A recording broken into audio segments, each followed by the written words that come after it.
പ്രിയപ്പെട്ട നാട്ടുകാരെ, നമസ്കാരം. മൻ കി ബാത്തിൽ വീണ്ടും നിങ്ങളോടൊപ്പം ചേരുന്നതിൽ എനിക്ക് അതിയായ സന്തോഷമുണ്ട്. രാജ്യത്തിൻ്റെ വിവിധ ഭാഗങ്ങളിലുള്ള നമ്മുടെ നാട്ടുകാർ രാജ്യത്തിൻ്റെയും സമൂഹത്തിൻ്റെയും നന്മയ്ക്കായി അത്ഭുതകരമായ കാര്യങ്ങൾ ചെയ്യുന്നു. അവരെക്കുറിച്ച് കേൾക്കുമ്പോൾ നമുക്ക് പുതിയൊരു പ്രചോദനം ലഭിക്കും. അത്ലറ്റിക്സിൽ രാജ്യത്തിൻ്റെ അത്തരമൊരു നേട്ടത്തെക്കുറിച്ച് പറഞ്ഞുകൊണ്ട് ഇന്നത്തെ മൻ കി ബാത്ത് പരിപാടി ആരംഭിക്കാം. കുറച്ച് ദിവസങ്ങൾക്ക് മുമ്പ് ഝാർഖണ്ഡിലെ റാഞ്ചിയിൽ national senior athletics federation competition നടന്നു. ഏകദേശം 800 അത്ലറ്റുകൾ അതിൽ പങ്കെടുത്തു. അവർ രാജ്യത്തിൻ്റെ വിവിധ ഭാഗങ്ങളിൽ നിന്ന് വന്നു. 4 വ്യത്യസ്ത ഇനങ്ങളിലായി 4 ദേശീയ റെക്കോർഡുകൾ തകർന്നു. ഗുരീന്ദർ വീർ സിംഗ്, വിശാൽ ടി കെ, തേജസ്വിൻ ശങ്കർ, ദേവ് മീണ, കുൽദീപ് കുമാർ ഇവർ വ്യത്യസ്ത വിഭാഗങ്ങളിലായി പുതിയ റെക്കോർഡുകൾ സൃഷ്ടിച്ചു. ആദ്യം തന്നെ ഞാൻ എല്ലാവരെയും അഭിനന്ദിക്കുന്നു. സുഹൃത്തുക്കളെ, രാജ്യമെമ്പാടും വളരെയധികം ചർച്ച ചെയ്യപ്പെടുന്ന ഒരു ഇവന്റ് 100 മീറ്റർ ഓട്ടമാണ്. വെറും 2 ദിവസത്തിനുള്ളിൽ പുരുഷന്മാരുടെ 100 മീറ്റർ ഓട്ടത്തിലെ ദേശീയ റെക്കോർഡ് 3 തവണ തകർന്നു. ഈ നേട്ടം കൈവരിച്ച 2 അത്ലറ്റുകൾ ഗുരീന്ദർ വീർ സിംഗും അനിമേഷ് കുജൂറുമാണ്. ഇത്തവണ മൻ കി ബാത്ത് പരിപാടിയിൽ ഈ 2 അത്ലറ്റുകളുമായി സംസാരിക്കാമെന്ന് ഞാൻ കരുതുന്നു. ഹലോ അനിമേഷ്, ഹലോ ഗുരീന്ദർ വീർ, നമസ്കാരം. സത് ശ്രീ അകാൽ. നമസ്കാരം സാർ. നമസ്കാരം സാർ. നിങ്ങളൊരു മികച്ച നേട്ടമാണല്ലോ കൈവരിച്ചത്. നിങ്ങളുടെ കൂട്ടുകെട്ടും ഒരു മികച്ച നേട്ടം കൈവരിച്ചു. സംഗീതത്തിൽ നമ്മൾ ജുഗൽബന്ദി കണ്ടിട്ടുണ്ട്. എന്നാൽ ഇപ്പോൾ കായിക മത്സരങ്ങളിലും ഇങ്ങനെ ജുഗൽബന്ദി കാണുന്നു. ഒരാൾ വെല്ലുവിളി ഉയർത്തുമ്പോൾ മറ്റേയാൾ അത് ഏറ്റെടുക്കുന്നു, അത് വീണ്ടും ആവർത്തിക്കുന്നു. നിങ്ങളുടെ വിഷയം വളരെ രസകരമായിരുന്നു. മൻ കി ബാത്ത് ശ്രോതാക്കൾ നിങ്ങളെക്കുറിച്ചും നിങ്ങളുടെ നേട്ടങ്ങളെക്കുറിച്ചും അറിയണമെന്ന് ഞാൻ ആഗ്രഹിക്കുന്നു. ഹലോ സാർ, എൻ്റെ പേര് അനിമേഷ് കുജൂർ. 200 മീറ്ററിലും 400 മീറ്ററിലും ഞാൻ ദേശീയ റെക്കോർഡ് ഇടവയാണ്. ഞാൻ ഛത്തീസ്ഗഡ്കാരനാണ്. സാർ, ഇപ്പോൾ ഞാൻ ഒഡീഷയ്ക്ക് വേണ്ടി കളിക്കുന്നു. കഴിഞ്ഞ വർഷം ഞാൻ ഒരു ഏഷ്യ മെഡലും വേൾഡ് യൂണിവേഴ്സിറ്റി ഗെയിംസിൽ മെഡലും നേടി. 2021 സ്കൂളിൽ നിന്ന് പാസ്സായപ്പോൾ ഞാൻ അത്ലറ്റിക്സ് ആരംഭിച്ചു. ഞാൻ അംബികാപൂരിലെ സൈനിക സ്കൂളിൽ നിന്ന് പാസ്സായ ആളാണ്.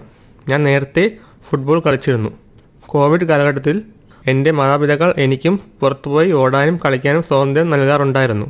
കോവിഡ് കാലം കഴിയാറായപ്പോൾ എൻ്റെ ഫുട്ബോൾ സുഹൃത്തുക്കൾ എന്നോട് ഒരു സംസ്ഥാന മീറ്റ് നടക്കാനിരിക്കുന്നുവെന്നും പോയി പങ്കെടുക്കണമെന്നും പറഞ്ഞു.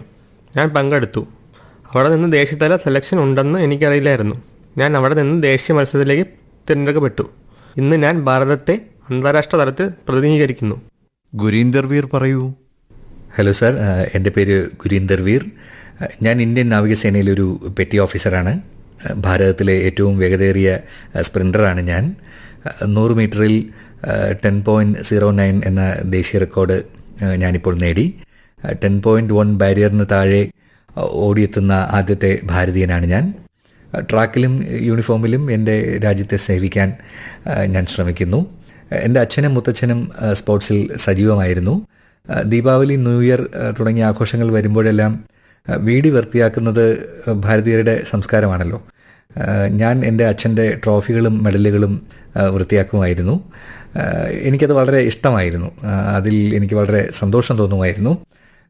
ഏതെങ്കിലും ട്രോഫി വൃത്തിയാക്കുമ്പോൾ അദ്ദേഹത്തോട് ഈ ട്രോഫി എവിടെയാണ് നേടിയത്, ഈ മെഡൽ എവിടെയാണ് നേടിയത്, ഈ ഫോട്ടോ എപ്പോഴാണ് എടുത്തത് എന്നൊക്കെ ഞാൻ ചോദിക്കും.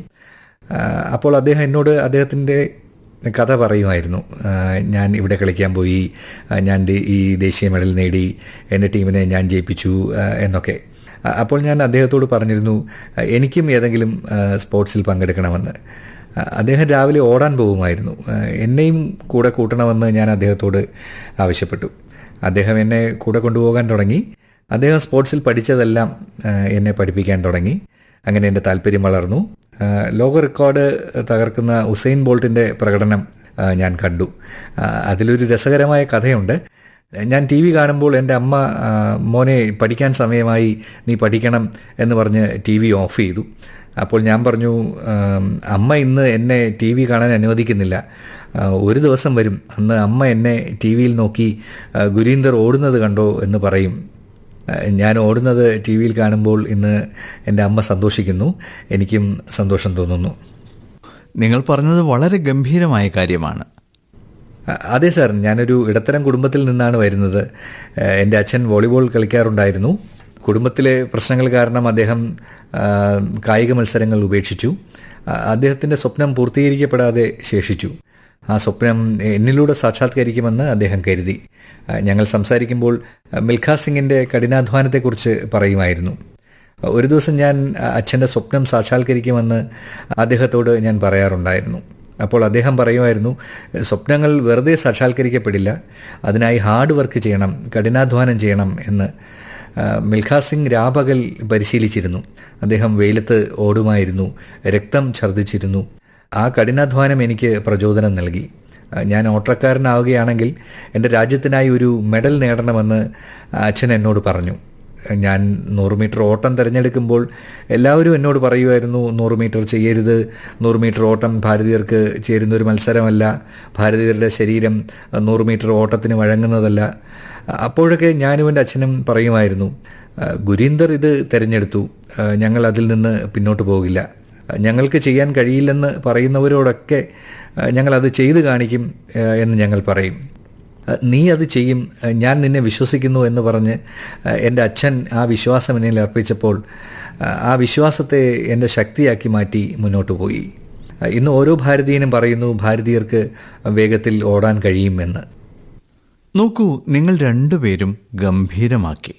വെറും 2 ദിവസത്തിനുള്ളിൽ നിങ്ങൾ 3 തവണ ദേശീയ റെക്കോർഡ് തകർത്തു. ഗുരീന്ദർ വീർ പറഞ്ഞതുപോലെ 100 മീറ്റർ ഓടുമ്പോൾ ഭാരതീയർക്കിതിനുള്ള ശരീരമില്ലെന്ന് ആളുകൾ പറയുന്നു. ഇത്രയും ബുദ്ധിമുട്ടുള്ള ഒരു കാര്യമായിരുന്നിട്ടും നിങ്ങൾ വിജയിച്ചു. അതിനാൽ നിങ്ങൾ 2 പേരിൽ നിന്നും കേൾക്കാൻ ഞാൻ ആഗ്രഹിക്കുന്നു. എന്തായിരുന്നു നിങ്ങളുടെ അഭിനിവേശം? എങ്ങനെയായിരുന്നു നിങ്ങളുടെ വാശി? നിങ്ങളുടെ മനസ്സിൽ എന്തായിരുന്നു? നിങ്ങളത് എങ്ങനെ ചെയ്തു? അത് എത്ര ബുദ്ധിമുട്ടായിരുന്നു? മൻ കി ബാത്ത് ശ്രോതാക്കൾ കേൾക്കാൻ ആഗ്രഹിക്കുന്നു. സാർ, ഞാൻ ഗുരീന്ദർ. ആദ്യകാലത്ത് എനിക്ക് ഒരുപാട് ബുദ്ധിമുട്ടുകളുണ്ടായിരുന്നു. ഞാൻ ചെയ്യുന്നത് ശരിയാണോ, ഞാൻ തിരഞ്ഞെടുത്തത് ശരിയാണോ, എനിക്ക് പലപ്പോഴും സംശയമുണ്ടായിരുന്നു. കാരണം നമ്മൾ എല്ലായ്പ്പോഴും ജയിക്കാറില്ല. ഞാൻ തോറ്റപ്പോൾ, ഞാൻ നന്നായി പ്രകടനം നടത്താത്തപ്പോൾ, എനിക്ക് പരിക്കേറ്റപ്പോഴൊക്കെ എൻ്റെ കുടുംബം എന്നെ പിന്തുണച്ചു. ഒരു ദിവസം മോശമായി എന്ന് വെച്ച്, ഒരു വർഷം മോശമായി എന്ന് വെച്ച് അത് നമ്മുടെ ജീവിതത്തെ ആകെ നശിപ്പിക്കുകയൊന്നുമില്ല. സ്വപ്നം കാണുന്നത് നിർത്തരുത്. നീ അത് ചെയ്തില്ലെങ്കിൽ മറ്റാരും അത് ചെയ്യില്ലെന്ന് എൻ്റെ പരിശീലകനും എന്നെ പഠിപ്പിച്ചു. അതിനാൽ നമ്മുടെ ചുറ്റുമുള്ള ആളുകൾ നമ്മെ പ്രോത്സാഹിപ്പിക്കുമ്പോൾ നമ്മുടെ മോട്ടിവേഷൻ ഒരിക്കലും തകരില്ല. അനിമേഷ് സാർ, 2021 ഞാൻ അത്ലറ്റിക്സ് ആരംഭിച്ചപ്പോൾ എല്ലാവരും എന്നോട് പറയുമായിരുന്നു, നോക്കൂ, ഇതൊരു പുതിയ മേഖലയാണ്, നിനക്കിത് ചെയ്യാൻ കഴിയുമോ? അപ്പോൾ ഞാൻ പറഞ്ഞു, ഇപ്പോൾ ഞാൻ ഈ മേഖലയിൽ വന്നു, ഞാൻ തീർച്ചയായും അത് ചെയ്യും. എൻ്റെ അച്ഛൻ എന്നോട് എപ്പോഴും പറയുമായിരുന്നു, നീ ഈ മേഖലയിലേക്ക് കടന്നു വന്നിട്ടുണ്ടെങ്കിൽ ഒരിക്കലും തിരിഞ്ഞു നോക്കരുത്. കാരണം എല്ലാവരും അത് ചെയ്യണം, ഇത് ചെയ്യണമെന്നൊക്കെ ചിന്തിക്കും. പക്ഷേ വളരെ കുറച്ച് പേർ മാത്രമേ അത് ചെയ്ത് കാണിക്കൂ. നീ ഈ മേഖലയിലേക്ക് വന്നല്ലോ, ഇതിൽ ഉറച്ചു നിൽക്കുക, ഇതിൽ മുന്നേറുക. നിനക്ക് വേണ്ട എല്ലാ സൗകര്യങ്ങളും ലഭിക്കും. എല്ലാത്തിനും ഞങ്ങൾ നിന്നെ പിന്തുണയ്ക്കും. ഫാമിലി സപ്പോർട്ട്, ഫിനാൻഷ്യൽ സപ്പോർട്ട് എല്ലാം നിനക്ക് ഉറപ്പുവരുത്തും. നീ കഠിനാധ്വാനം ചെയ്യുക. ഭാരതീയർക്ക് ഓടാൻ കഴിയുമെന്ന് നാട്ടുകാരെ കാണിക്കുക. കാരണം ഭാരതീയരുടെ ജീനുകൾ സബ് 10 അല്ലെങ്കിൽ സബ് 10.1 ഓടാൻ കഴിയുന്ന തരത്തിലല്ല എന്നും ഭാരതീയർക്ക് സ്പ്രിൻറ്റ് ചെയ്യാൻ കഴിയുമോ എന്നും ഒക്കെ ആളുകൾ എന്നോട് പറയാറുണ്ടായിരുന്നു. പക്ഷേ ഇപ്പോൾ ഭാരതീയർക്കും അത് ചെയ്യാൻ കഴിയുമെന്ന് ഞങ്ങൾ 2 പേരും തെളിയിച്ചിരിക്കുന്നു. നമുക്ക് ചെയ്യാൻ കഴിയാത്ത ഒന്നുമില്ല. വിചാരിച്ചാൽ നമുക്ക് എല്ലാം ചെയ്യാൻ കഴിയും.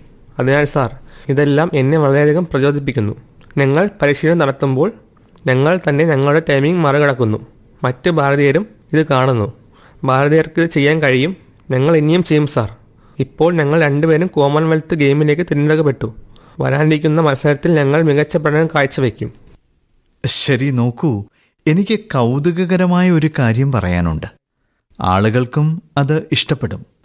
നിങ്ങൾ 2 പേരും നല്ല സുഹൃത്തുക്കളാണെന്ന് ഞാൻ കേട്ടു. നീ എൻ്റെ റെക്കോർഡ് തകർത്താൽ ഞാൻ നിന്റെ റെക്കോർഡ് തകർക്കുമെന്ന് നിങ്ങൾ 2 പേരും തീരുമാനിച്ചിരുന്നോ? ആദ്യം അനിമേഷ് എന്നോട് പറയൂ. സാർ, ആദ്യത്തെ റെക്കോർഡ് 10.18 ആയിരുന്നു. അത് എൻ്റേതായിരുന്നു. തുടർന്ന് സെമി ഫൈനലിൽ ഗുരീന്ദർ വീർ ബയ്യ 10.17 ചെയ്തുകൊണ്ട് അത് തകർത്തു. രണ്ടാമത്തെ സെമിഫൈനലിൽ 10.15 ചെയ്തുകൊണ്ട് ഞാൻ വീണ്ടും അത് തകർത്തു. എൻ്റെ സെമിഫൈനൽ നടന്നപ്പോൾ ഞാൻ കരുതി കുഴപ്പമില്ല, ഞങ്ങൾ രണ്ടുപേരും ഇന്ന് റെക്കോർഡുകൾ തകർത്തു. മത്സരത്തിൽ റൈവലറി പതിവാണ്. മുമ്പ് ഞങ്ങൾ സൗദി അറേബ്യയിലും മത്സരിക്കാൻ പോയിരുന്നു. ഞങ്ങൾ രണ്ടുപേരും അവിടെ റൂംമേറ്റുകളായിരുന്നു. ഭാരതത്തിൻ്റെ കുതിപ്പ് മുന്നോട്ട് കൊണ്ടുപോകണമെന്ന് ഞങ്ങൾ രണ്ടുപേരും അവിടെ ദൃഢനിശ്ചയം ചെയ്തിരുന്നു. അത് നമ്മുടെ കൈകളിലാണ്. നമ്മൾ ചെയ്യുന്നതെന്തും മറ്റുള്ളവരെ പ്രചോദിപ്പിക്കും. ഗുരീന്ദർ വീർ, നിങ്ങൾക്ക് എന്താണ് പറയാനുള്ളത്? നന്നായി ഓടുമെന്ന് ഞങ്ങൾ രണ്ടുപേരും തീരുമാനിച്ചിരുന്നു. പരസ്പരം ആവശ്യമുള്ളപ്പോഴെല്ലാം ഞങ്ങൾ ഒരുമിച്ച് നിൽക്കുന്നു. ഇപ്പോൾ ഈ റെക്കോർഡ് നേടുന്നതിന് മുൻപ് ഞാൻ റെക്കോർഡിട്ടു, പിന്നീട് അനിമേഷ് റെക്കോർഡിട്ടു. ഞങ്ങൾ വാമപ്പ് ചെയ്യുമ്പോൾ ഞാൻ അനിമേഷിനോട് പറയും, അനിമേഷ് ആ ബ്ലോക്ക് നല്ലതാണ്, പോയി അതിൽ സ്ട്രൈഡ് ചെയ്യൂ, നമുക്കിവിടെ വാമപ്പ് ചെയ്യാം, വാമപ്പ് ഇവിടെയാണെങ്കിൽ നമുക്ക് പരസ്പരം സഹായിക്കാൻ പറ്റും. നമ്മൾ പരസ്പരം സഹായിച്ചാൽ ഇരുവരും മെച്ചപ്പെടും, നമ്മൾ മെച്ചപ്പെടും. അതിന് സൗഹൃദം ആവശ്യമാണ്. പക്ഷേ സാർ, അത് ഗ്രൗണ്ടിന് പുറത്താണ്, മത്സരത്തിന് പുറത്താണ്. അവിടെ ഞങ്ങൾ സുഹൃത്തുക്കളാണ്. ഗ്രൗണ്ടിൽ ഇറങ്ങുമ്പോൾ ഞങ്ങൾ മത്സരാർത്ഥികളായി മാറുന്നു. അതിനാൽ ഞാൻ അവനേക്കാൾ വേഗത്തിൽ ഓടും എന്ന് ഇരുവരും ചിന്തിക്കും. നോക്കൂ, നിങ്ങൾ പങ്കെടുത്ത മത്സരങ്ങൾ രാജ്യത്തിൻ്റെ അഭിമാനം വർദ്ധിപ്പിച്ചു. ഭാവിയിൽ രാജ്യത്തെ ഈ മേഖലയിൽ മുന്നോട്ട് കൊണ്ടുപോകുന്ന തരത്തിൽ എത്രമാത്രം പോസിറ്റീവ് മനോഭാവത്തോടെയാണ് നിങ്ങൾ പ്രവർത്തിച്ചത്. നിങ്ങളുടെ ഈ സ്പോർട്സ്മാൻ സ്പിരിറ്റ്, കളിക്കാനും പരസ്പരം വെല്ലുവിളിക്കാനും മുന്നോട്ടു പോകാൻ പരിശ്രമിക്കാനും വീണ്ടും പരസ്പരം മുന്നോട്ടു പോകാൻ സഹായിക്കാനുമുള്ള അത്ഭുതകരമായ ഒരു ജോലിയാണ് നിങ്ങൾ ചെയ്തതെന്ന് ഞാൻ വിശ്വസിക്കുന്നു. നിങ്ങൾക്ക് എൻ്റെ ഹൃദയംഗമമായ അഭിനന്ദനങ്ങൾ, എൻ്റെ ആശംസകൾ. നിങ്ങൾ രാജ്യത്തിൻ്റെ കീർത്തി വർദ്ധിപ്പിക്കും. നിങ്ങൾ ഇതുപോലെ കഠിനാധ്വാനം ചെയ്തുകൊണ്ടിരിക്കുക. പുരോഗതിയുണ്ടാകും. എനിക്ക് ഉറപ്പുണ്ട്. എൻ്റെ ആശംസകൾ. നന്ദി സാർ. നന്ദി. നന്ദി സാർ. വളരെ നന്ദി. എൻ്റെ പ്രിയപ്പെട്ട നാട്ടുകാരെ, ഇപ്പോൾ രാജ്യത്തിൻ്റെ മിക്ക ഭാഗങ്ങളിലും കൊടും ചൂടാണ്. ശക്തമായ വെയിൽ, ചൂടുള്ള കാറ്റ്. അത്തരം കാലാവസ്ഥയിൽ സ്വയം ശ്രദ്ധിക്കേണ്ടത് നിർണായകമാണ്. വെള്ളം കുടിക്കുന്നത് തുടരുക. നിങ്ങൾ വെയിലത്ത് പോകേണ്ടി വന്നാൽ ജാഗ്രത പാലിക്കുക. ഇക്കാര്യത്തിൽ വിവിധ സർക്കാർ വകുപ്പുകൾ പുറപ്പെടുവിച്ച മാർഗനിർദ്ദേശങ്ങൾ മറക്കരുത്. സുഹൃത്തുക്കളെ, ഇവിടെ ചൂടിനെ ചെറുക്കാനുള്ള മാർഗം പലപ്പോഴും അടുക്കളയിലാണ്. ചൂട് കൂടുന്നതിനനുസരിച്ച് അടുക്കളയിലെ രുചികൾ മാറുന്നത് നിങ്ങൾ ശ്രദ്ധിച്ചിട്ടുണ്ടാകും. ചില സ്ഥലങ്ങളിൽ കൂജയിൽ നിന്നുള്ള വെള്ളമാണെങ്കിൽ ചിലയിടത്ത് തൈര് പച്ചമാങ്ങ പാനീയമുണ്ടാക്കുന്നു. അങ്ങനെ നാടൻ പാനീയങ്ങളുടെ കാലം ആരംഭിക്കുന്നു. നിങ്ങൾക്ക് ഭാരതീയ പാനീയങ്ങൾ പരിചിതമാണ്. നിങ്ങൾ വടക്കേ ഇന്ത്യ സന്ദർശിക്കുകയാണെങ്കിൽ പല സ്ഥലങ്ങളിലും പച്ചമാങ്ങയുടെ രുചി പകരുന്ന ആംപന്നയും അതുവഴി ചൂടിൽ നിന്ന് ആശ്വാസവും ലഭിക്കും. പഞ്ചാബിലേക്കും ഹരിയാനയിലേക്കും പോകുമ്പോൾ ഒരു വലിയ ഗ്ലാസ്സിൽ ലസ്സി കാണാം. രാജസ്ഥാനിലും ഗുജറാത്തിലും എല്ലാ ഭക്ഷണത്തിനും മോര് ഒരു കൂട്ടായി മാറുന്നു. മാത്രമല്ല, ബീഹാർ, ജാർഖണ്ഡ്, കിഴക്കൻ ഉത്തർപ്രദേശ് എന്നിവിടങ്ങളിലെ സത്തു സർബത്ത് ഗംഭീരമാണ്. അത് വയറ് നിറയ്ക്കുകയും ശക്തി നൽകുകയും ചെയ്യുന്നു. കൊങ്കണിലെയും ഗോവയിലെയും കോകം സർബത്തും സോൾകഡിയും, ദക്ഷിണേന്ത്യയിലെ പാനകം, മോര്, സംഭാരം, ഒഡീഷയിലെ ബേൽപന എന്നിവയും വെറും പാനീയങ്ങളല്ല, ഭാരതത്തിലെ വിവിധ പ്രദേശങ്ങളുടെ പാരമ്പര്യങ്ങളുടെ ഭാഗമാണ്. അവ ഏക് ഭാരത് ശ്രേഷ്ഠ ഭാരത് എന്നതിൻ്റെ സത്യയെയും പ്രതിഫലിപ്പിക്കുന്നു. ഒരു കാര്യം മനസ്സിൽ സൂക്ഷിക്കണം. ഇവയിൽ മിക്കതും നമ്മുടെ സ്വന്തം അടുക്കളകളിൽ നിന്നും, നമ്മുടെ കൃഷിയിടങ്ങളിൽ നിന്നും, കളപ്പുരകളിൽ നിന്നും വന്നതാണ്. ബ്രാൻഡിംഗ് ഇല്ല, പക്ഷെ അവ തലമുറകളുടെ അനുഭവം പേറുന്നു. വേനൽക്കാലത്ത് നിങ്ങളും ഈ നാടൻ പാനീയങ്ങൾ ആസ്വദിക്കണം. സുഹൃത്തുക്കളെ, വേനൽക്കാലം വരുമ്പോൾ എല്ലാ വീട്ടിലും മറ്റൊരു ചർച്ചാവിഷയം ആരംഭിക്കുന്നു. മാമ്പഴം ഒരു സാധാരണ ചർച്ചാവിഷയമാണ്. വേനൽക്കാലത്ത് മാമ്പഴം ചർച്ച ചെയ്യപ്പെടാത്ത ഒരു വീടും ഭാരതത്തിലില്ല. ഓരോ പ്രദേശത്തിനും അതിൻ്റേതായ മാമ്പഴം, സ്വന്തം രുചി, സ്വന്തം സുഗന്ധം എന്നിവയുണ്ട്. മഹാരാഷ്ട്രയിലും കൊങ്കണിലും ഹാപ്പുസ്, അൽഫോൻസോ, ഗുജറാത്തിൽ കേസർ ഇവയാണ് ഏറ്റവും മികച്ച മാമ്പഴ ഇനങ്ങൾ. ഉത്തർപ്രദേശിലെ ദസഹരി, എൻ്റെ കാശിയിലെ ലാങ്കര മാമ്പഴത്തിന് ഒരു പ്രത്യേക ഗുണമുണ്ട്. പഴുത്തതിനു ശേഷവും അതിൻ്റെ നിറം പലപ്പോഴും പച്ചയായി തന്നെ തുടരും. ദൂരെ നിന്നുപോലും സുഗന്ധം തിരിച്ചറിയാൻ കഴിയുന്ന ബീഹാറിലെ ജർദാലു, ചൗസ, മാൾഡ, ആളുകൾക്ക് ഓരോരോ പേരുമായി ബന്ധപ്പെട്ട ഓർമ്മകളുണ്ട്. ദക്ഷിണ ഭാരതത്തിലേക്ക് പോയാൽ ബങ്കനപ്പള്ളി, തോതാപുരി, നീലം, മൽഗോവ, ബംഗാളിലെ ഹിംസാഗർ, ഒഡീഷയിലെ, ആന്ധ്രാപ്രദേശിലെ സുവർണരേഖ എന്നിവയുമുണ്ട്. മറ്റൊരു വിധത്തിൽ പറഞ്ഞാൽ സ്ഥലം മാറുന്നതിനനുസരിച്ച് മാമ്പഴത്തിൻ്റെ രൂപവും നിറവും രുചിയും മാറുന്നു. സുഹൃത്തുക്കളെ, മാമ്പഴത്തിൻ്റെ ഈ യാത്ര ഇപ്പോൾ ഗ്രാമത്തിൽ നിന്ന് ആഗോള വിപണിയിലേക്ക് എത്തുകയാണ്. ഇന്ന് മൻ കി ബാത്ത് വഴി മാമ്പഴ ഉൽപ്പാദനത്തിൽ ഏർപ്പെട്ടിരിക്കുന്ന എൻ്റെ കർഷക സഹോദരീ സഹോദരന്മാരെ ഞാൻ പ്രശംസിക്കുന്നു. നിങ്ങൾ സാധാരണ കർഷകർ മാത്രമല്ല, രാജ്യത്തിൻ്റെ കാർഷിക സമ്പദ് വ്യവസ്ഥയെ സംബന്ധിച്ചിടത്തോളം നിങ്ങൾ വളരെ പ്രത്യേകതയുള്ളവരാണ്. നിങ്ങൾ ഇതുപോലെ ജനപ്രിയരായിരിക്കട്ടെ. സുഹൃത്തുക്കളെ, ഈ വേനൽക്കാല ദിവസങ്ങളിൽ സ്കൂളുകൾക്ക് അവധിയുള്ളപ്പോൾ നിങ്ങൾ ചേരാൻ ആഗ്രഹിക്കുന്ന ഒരു ക്ലാസ്സിനെക്കുറിച്ച് ഞാൻ സംസാരിക്കാം. സുഹൃത്തുക്കളെ, ഒരു സാഹചര്യം സങ്കൽപ്പിക്കുക. കുട്ടികളും പ്രായമായവരും ഒരുപോലെ പഠിക്കുന്ന ഒരു സ്കൂൾ. അവിടെ ഫീസില്ല, വലിയ കെട്ടിടങ്ങളില്ല, ക്ലാസ് മുറികളില്ല. ഏറ്റവും രസകരമെന്ന് പറയട്ടെ, നദിയിൽ ക്ലാസുകൾ നടക്കുന്നു. സുഹൃത്തുക്കളെ, ഇതൊരു കെട്ടുകഥയല്ല, ഇത് യഥാർത്ഥമായ ഒരു ഇനീഷ്യേറ്റീവാണ്. കേരളത്തിലെ ആലുവയിൽ സജീവ് ആലശ്ശേരിൽ ഒരു നീന്തൽ ക്ലബ്ബ് നടത്തുന്നു. ഇതുവരെ 15,000-ത്തിലധികം ആളുകൾ ഇവിടെ നീന്തൽ പഠിച്ചിട്ടുണ്ട്. ഭിന്നശേഷിക്കാരായ കുട്ടികളെപ്പോലും സജി നീന്തൽ പഠിപ്പിച്ചിട്ടുണ്ട്. ഈ ശ്രമത്തിനു പിന്നിൽ ആഴത്തിലുള്ള നൊമ്പരം ഒളിഞ്ഞിരിക്കുന്നു. കുറച്ച് വർഷങ്ങൾക്ക് മുമ്പ് നിരവധി വിദ്യാർത്ഥികൾ ബോട്ടപകടത്തിൽ മരണപ്പെട്ടു. ആ സംഭവം സജിയെ വല്ലാതെ ഉലച്ചു. കുട്ടികൾക്ക് നീന്താൻ അറിയാമായിരുന്നെങ്കിൽ ഒരുപക്ഷെ പലരും രക്ഷപ്പെടുമായിരുന്നുവെന്ന് അദ്ദേഹം കരുതി. അവിടെ നിന്നാണ് തൻ്റെ ദൗത്യം ആരംഭിച്ചത്. സുഹൃത്തുക്കളെ, സജീവ് ആലശ്ശേരിയുടെ ജീവിതം നമ്മെ പഠിപ്പിക്കുന്നത് വലിയൊരു പാഠമാണ്. സേവനത്തിന് വലിയ വിഭവങ്ങൾ ആവശ്യമില്ല. വേണ്ടത് നല്ല ഉദ്ദേശ്യവും സ്ഥിരമായ പരിശ്രമവുമാണ്. ഇവ ഉപയോഗിച്ച് ആയിരക്കണക്കിന് ആളുകളുടെ ജീവിതത്തെ പരിവർത്തനം ചെയ്യാൻ കഴിയും. എൻ്റെ പ്രിയപ്പെട്ട നാട്ടുകാരെ, അടുത്തിടെ എനിക്ക് യൂറോപ്പിലെ നെതർലാൻഡ്സ് സന്ദർശിക്കാൻ അവസരം ലഭിച്ചു. ഞാൻ അവിടെ നിരവധി യോഗങ്ങളിൽ പങ്കെടുത്തു. ഈ സമയത്ത് ഓരോ ഭാരതീയനും അഭിമാനം തോന്നുന്ന ഒരു നിമിഷമുണ്ടായി. നെതർലൻഡ്സിൽ നടന്ന ഒരു പ്രത്യേക ചടങ്ങിൽ ചോള കാലഘട്ടത്തിലെ പുരാതന ചെമ്പ് തകിടുകൾ ഭാരതത്തിന് അവർ തിരികെ തന്നു. നെതർലൻഡ്സിൻ്റെ പ്രധാനമന്ത്രിയും ആ പരിപാടിയിൽ പങ്കെടുത്തു. ഈ ചെമ്പ് തകിടുകളെക്കുറിച്ച് ഭാരതത്തിൽ നിന്നും വിദേശത്തു നിന്നും എനിക്ക് തുടർച്ചയായ സന്ദേശങ്ങൾ ലഭിക്കുന്നുണ്ട്. ആളുകൾ സന്തോഷവും അഭിമാനവും പ്രകടിപ്പിക്കുന്നു. ലോകമെമ്പാടുമുള്ള തമിഴർ അവയെപ്രതി ഉത്സാഹഭരിതരാണ്. സുഹൃത്തുക്കളെ, ഈ ചെമ്പ് തകിടുകളെക്കുറിച്ച് ആളുകൾക്കിടയിൽ വളരെയധികം ജിജ്ഞാസയുണ്ട്. അതിനാൽ ഇന്ന് അവയുമായി ബന്ധപ്പെട്ട ചില കാര്യങ്ങൾ ഞാൻ നിങ്ങളുമായി പങ്കിടാൻ ആഗ്രഹിക്കുന്നു. 21 വലുതും 3 ചെറുതുമായ ചെമ്പ് തകിടുകൾ ഉണ്ട്.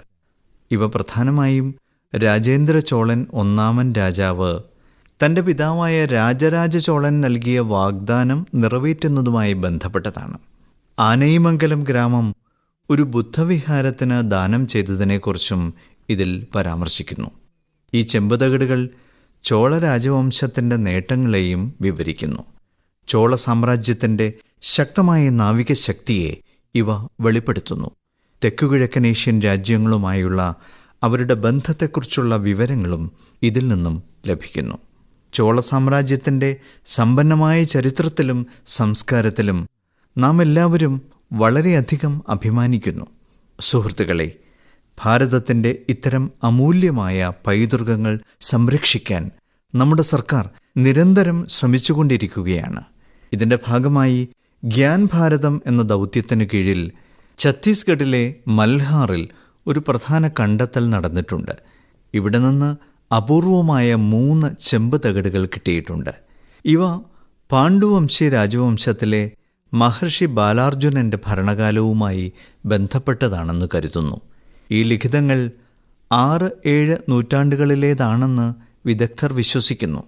1500 വർഷം പഴക്കമുള്ള ഈ ചെമ്പ് തകിടുകൾ പുരാതന ബ്രാഹ്മി ലിപിയിലും പാലി ഭാഷയിലുമാണ് എഴുതിയിരിക്കുന്നത്. ഇവയിൽ നിന്ന് അക്കാലത്തെ ഭരണ സംവിധാനത്തെക്കുറിച്ചും മതത്തെയും സംസ്കാരത്തെയും കുറിച്ചും സുപ്രധാന വിവരങ്ങൾ ലഭിക്കുന്നുണ്ട്. സുഹൃത്തുക്കളെ, ഭാരതത്തിൽ നമുക്ക് ജ്യോതിശാസ്ത്രത്തോട്, അതായത് ആസ്ട്രോണമിയോട് എപ്പോഴും ഒരു പ്രത്യേക ആകർഷകത്വം ഉണ്ടായിട്ടുണ്ട്. നമ്മുടെ രാജ്യത്ത് നൂറ്റാണ്ടുകൾ പഴക്കമുള്ള നിരീക്ഷണശാലകൾ നിലവിലുണ്ട്. ഇവിടെ അത്ഭുതകരമായ ഗണിതശാസ്ത്ര കണ്ടെത്തലുകൾ നടന്നിട്ടുണ്ട്. നാവിഗേഷനായാലും പഞ്ചാംഗമായാലും നമ്മുടെ ഉത്സവങ്ങളായാലും ഇവയ്ക്കെല്ലാം ആകാശവുമായും നക്ഷത്രങ്ങളുമായും ബന്ധമുണ്ടായിരുന്നു. ജ്യോതിശാസ്ത്രം ഓരോ തലമുറയിലും കൗതുകം ഉണർത്തിയിട്ടുണ്ട്. അത് പര്യവേക്ഷണത്തിന് അവരെ പ്രേരിപ്പിച്ചിട്ടുണ്ട്. ഇന്നത്തെ യുവാക്കളിലും ഇതിനെക്കുറിച്ച് വലിയ ഉത്സാഹം കാണുന്നു. ഇപ്പോൾ നിങ്ങളും കാണുന്നുണ്ടാകുമല്ലോ. രാജ്യത്തുടനീളം ജ്യോതിശാസ്ത്ര കൂട്ടായ്മകൾ അതിവേഗം പ്രചാരം നേടുന്നു. വലിയ നഗരങ്ങൾ മുതൽ ചെറിയ പട്ടണങ്ങൾ വരെയും വിദ്യാലയങ്ങൾ മുതൽ ഉദ്യാനങ്ങൾ വരെയും ഇവരുടെ പ്രവർത്തനങ്ങൾ കാണാൻ സാധിക്കുന്നു. എനിക്ക് ബാംഗ്ലൂർ ആസ്ട്രോണമിക്കൽ സൊസൈറ്റിയെക്കുറിച്ച് വിവരം ലഭിച്ചു. ഇവിടെ നിരീക്ഷണ പരിപാടികൾ സംഘടിപ്പിക്കാറുണ്ട്. ഈ സ്ഥാപനം ഗ്രാമപ്രദേശങ്ങളിൽ ജ്യോതിശാസ്ത്രത്തിന് പ്രചാരം നൽകാനുള്ള ഒരു ദൗത്യവും ആരംഭിച്ചിട്ടുണ്ട്. ഖഗോൾ മണ്ഡൽ എന്ന സംഘം 30 മണിക്കൂർ ദൈർഘ്യമുള്ള വളരെ പുതുമയുള്ള ഒരു പഠന പരിപാടി തുടങ്ങിയിട്ടുണ്ട്. സുഹൃത്തുക്കളെ, രാത്രിയിൽ നക്ഷത്രങ്ങളെ നോക്കിയിരിക്കുന്നത് തന്നെ ഒരത്ഭുതകരമായ അനുഭവമാണ്. ആസ്ട്രോ കേരള എന്നു പേരുള്ള ഒരു സ്ഥാപനം രാത്രികാല നിരീക്ഷണ ക്യാമ്പുകളും പരിശീലന കളരികളും സംഘടിപ്പിക്കുന്നു. ഇവിടെ യുവ സുഹൃത്തുക്കൾ ദൂരദർശിനി നിർമ്മിക്കാനും നക്ഷത്ര ഭൂപടങ്ങൾ ഉപയോഗിക്കാനും പഠിക്കുന്നു. രാജ്കോട്ടിലെ ബിഗ് ബാങ് ആസ്ട്രോണമി ക്ലബ് ഗിർവനങ്ങൾ മുതൽ കച്ചില റാൻ വരെ നിരവധി ജ്യോതിർവിദ്യ പരിസംസ്ഥ വാനനിരീക്ഷണ പരിപാടികൾ സംഘടിപ്പിച്ചിട്ടുണ്ട്. ഇത് വാനനിരീക്ഷണ രംഗത്തെ ഏറ്റവും പഴയ സ്ഥാപനങ്ങളിൽ ഒന്നാണ്. ഇവിടെ നിരീക്ഷണ സൗകര്യങ്ങൾക്കൊപ്പം പുസ്തകങ്ങൾ, ഗ്രന്ഥശാല, ദൂരദർശിനി ഗ്രന്ഥശാല എന്നിവയുമുണ്ട്. ISAACയെക്കുറിച്ചും ഞാൻ പറയാൻ ആഗ്രഹിക്കുന്നു. ഇത് വിദ്യാർത്ഥികൾ നയിക്കുന്ന രാജ്യവ്യാപക ശൃംഖലയാണ്. അത് വാനനിരീക്ഷണത്തെയും ജ്യോതിർഭൗതികത്തെയും പരസ്പരം ബന്ധിപ്പിക്കുന്നു. സുഹൃത്തുക്കളെ, നമ്മുടെ ഇഷ്ടങ്ങൾക്കായി സമയം കണ്ടെത്തുകയും തുടർച്ചയായി പുതിയ കാര്യങ്ങൾ പഠിക്കുകയും ചെയ്യേണ്ടത് വളരെ അത്യാവശ്യമാണ്. ഏതെങ്കിലും ഒരു വാനനിരീക്ഷണ സംഘത്തിൽ തീർച്ചയായും ചേരണമെന്നും ഈ അവധിക്കാലത്ത് ഏതെങ്കിലും ഒരു നക്ഷത്ര ബംഗ്ലാവ് കൂടി തീർച്ചയായും സന്ദർശിക്കണമെന്നും ഞാൻ യുവാക്കളോട് അഭ്യർത്ഥിക്കുന്നു. സുഹൃത്തുക്കളെ, മൻ കി ബാത്ത് പരിപാടി ടെലിവിഷനിൽ കാണുന്നവരോട് എനിക്ക് പറയാനുള്ളത് ഒരു ദൃശ്യം തീർച്ചയായും കാണണമെന്നാണ്. ഈ ദൃശ്യം കഴിഞ്ഞ ദിവസങ്ങളിൽ ഒരു വലിയ ചർച്ചയായി. അതിൽ കുറച്ചുപേർ വളരെ ക്ഷമയോടെയും ശ്രദ്ധയോടെയും ഒരു ഗംഗാ ഡോൾഫിനെ രക്ഷിക്കാൻ ശ്രമിക്കുകയാണ്. ഈ ശ്രമത്തിന് ഏകദേശം 13 മണിക്കൂർ എടുത്തുവെന്നറിഞ്ഞാൽ നിങ്ങൾ അത്ഭുതപ്പെടും. ഒടുവിൽ ആ ഡോൾഫിൻ രക്ഷപ്പെട്ടു. സുഹൃത്തുക്കളെ, ഇതിൽ ഭാരതത്തിലെ ആദ്യത്തെ ഗംഗാ ഡോൾഫിൻ രക്ഷാപ്രവർത്തനത്തിനുള്ള ആംബുലൻസിന് വലിയൊരു പങ്കുണ്ട്. ഈ സംഭവം ഉത്തർപ്രദേശിലാണ് നടന്നത്. അവിടെ ഒരു ഗംഗാ ഡോൾഫിൻ കനാലിൽ കുടുങ്ങിപ്പോയിരുന്നു. അങ്ങനെയൊരു സമയത്ത് നമാമി ഗംഗെ പദ്ധതിയുടെ ഭാഗമായി നിർമ്മിച്ച ഈ ആംബുലൻസ് അതിനൊരു പ്രതീക്ഷയായി എത്തി. പിന്നീട് വളരെ ശ്രദ്ധയോടെ അതിനെ പുറത്തെടുത്തു. അതിനെ പരിശോധിക്കുകയും ചികിത്സിക്കുകയും ചെയ്തു. അതിനുശേഷം അതിനെ സുരക്ഷിതമായി റാപ്തി നദിയിലേക്ക് വിട്ടു. ഒരു തരത്തിൽ പറഞ്ഞാൽ ഒരു ജീവൻ അതിൻ്റെ വീട്ടിലേക്ക് തിരികെ പോയി. സുഹൃത്തുക്കളെ, ഈ ഡോൾഫിൻ രക്ഷാപ്രവർത്തനത്തിനുള്ള ആംബുലൻസ് വളരെ സവിശേഷമാണ്. ഇത് സഞ്ചരിക്കുന്ന ഒരു ആശുപത്രി പോലെയാണ് തയ്യാറാക്കിയിരിക്കുന്നത്. ഇതിൽ ഡോൾഫിനുകളെ സുരക്ഷിതമായി വയ്ക്കാനുള്ള സംവിധാനമുണ്ട്, ശ്വാസമെടുക്കാനുള്ള സൗകര്യമുണ്ട്, പ്രത്യേക സ്ട്രെച്ചറുണ്ട്, രക്ഷാപ്രവർത്തനത്തിനുള്ള ഉപകരണങ്ങളുണ്ട്. അതായത് ഏതെങ്കിലും ഡോൾഫിന് പരിക്കേൽക്കുകയോ കനാലിൽ കുടുങ്ങുകയോ ചെയ്താൽ, അല്ലെങ്കിൽ പുഴയിൽ നിന്ന് വഴിതെറ്റിപ്പോയാൽ ഉടൻ തന്നെ അതിനെ സഹായിക്കാൻ കഴിയും.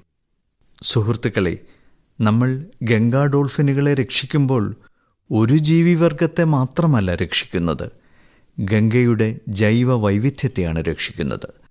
പുഴയുടെ മുഴുവൻ ആവാസ വ്യവസ്ഥയെയും രക്ഷിക്കുന്നു. ഒപ്പം നമ്മുടെ വരും തലമുറകൾക്കായി പ്രകൃതിയുടെ വിലമതിക്കാനാകാത്ത പൈതൃകവും നമ്മൾ സംരക്ഷിക്കുന്നു. എൻ്റെ പ്രിയപ്പെട്ട നാട്ടുകാരെ, നിങ്ങളിൽ പലർക്കും പുഴ, കുളം, കിണർ എന്നിവയുടെ വെള്ളവുമായി ബന്ധപ്പെട്ട ഓർമ്മകൾ തീർച്ചയായും ഉണ്ടാകും. ചിലർക്ക് കുളത്തിൽ നീന്തിയത് ഓർമ്മയുണ്ടാകും, ചിലർക്ക് കൂട്ടുകാരുമായി കുളക്കരയിൽ കളിച്ചത്, ചിലർക്ക് ആ മണ്ണിൻ്റെ മണം ഒക്കെ ഓർമ്മയുണ്ടാകും. കുട്ടിക്കാലത്തെ ഇത്തരം ഓർമ്മകൾ ജീവിതകാലം മുഴുവൻ മനസ്സിൽ തങ്ങി നിൽക്കും. സുഹൃത്തുക്കളെ, അത്തരം ഓർമ്മകളെ സംരക്ഷിക്കുന്നതിനായുള്ള പ്രചോദനാത്മകമായ ഒരു കഥ ഉത്തർപ്രദേശിലെ ബസ്തി ജില്ലയിൽ നിന്ന് വന്നിട്ടുണ്ട്. ബസ്തിയിലെ ആകാശ് ഗുപ്ത തൻ്റെ ഗ്രാമത്തിലെ മനോരമ നദിയെ കാണുമ്പോൾ വളരെ ദുഃഖിതനായിരുന്നു. കാരണം താൻ കുട്ടിക്കാലത്ത് തെളിഞ്ഞതും ജീവസുറ്റതുമായി കണ്ടിരുന്ന ആ നദിയിൽ കാലക്രമേണ പ്ലാസ്റ്റിക് അടിഞ്ഞുകൂടാൻ തുടങ്ങി. മാലിന്യം വർദ്ധിച്ചുകൊണ്ടിരുന്നു. പരാതിപ്പെടേണ്ടതില്ല, പുതിയൊരു തുടക്കം കുറിക്കുമെന്ന് ആകാശ് തീരുമാനിച്ചു. പരാതികളില്ല, തുടങ്ങാം എന്നത് അദ്ദേഹത്തിൻ്റെ മന്ത്രമായി. അദ്ദേഹം തൻ്റെ കൂട്ടുകാരെയും കൂടെ കൂട്ടി. അവരുടെ കയ്യിലുണ്ടായിരുന്നത് ഒരു വലയും മൺവെട്ടിയും കുട്ടയും പിന്നെ എന്തെങ്കിലും മാറ്റം വരുത്തണമെന്ന ദൃഢനിശ്ചയവുമായിരുന്നു. ഈ ചെറുപ്പക്കാർ നദിയിലേക്ക് ഇറങ്ങി കുളവാഴകൾ നീക്കം ചെയ്ത് പ്ലാസ്റ്റിക്കും മറ്റു മാലിന്യങ്ങളും പുറത്തെടുത്തു.